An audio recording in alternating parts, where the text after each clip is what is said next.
da una situazione in cui siamo entrati di quasi pre-default del Comune di Venezia e si è passata a una situazione invece che dimostra virtuosità e l'aver veramente rimesso a posto i conti del Comune e il bilancio del Comune. Chissà se il modello Venezia è applicabile anche a livello nazionale. La domanda appare inevitabile vista la scelta dell'assessore Michele Zuin di presentare i dati del bilancio consolidato del gruppo Città di Venezia, comune più partecipate, mettendo a confronto i 4 anni di diminuzione del debito consolidato di Cafarsetti con i 4 anni di aumento del debito pubblico italiano.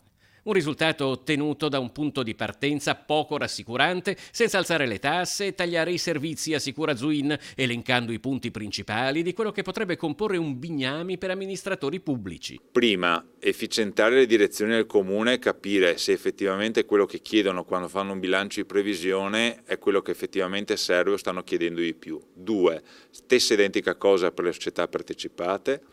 3, curare la liquidità.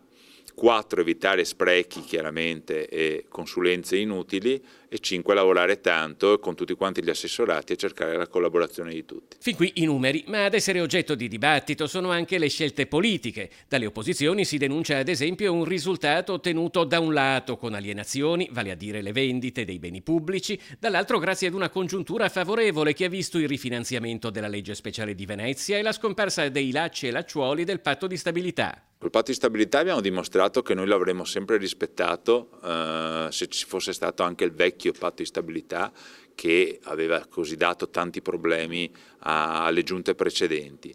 Per quanto riguarda le alienazioni, qualcosa è stato fatto per chiaramente poter fare gli investimenti e soprattutto in terraferma.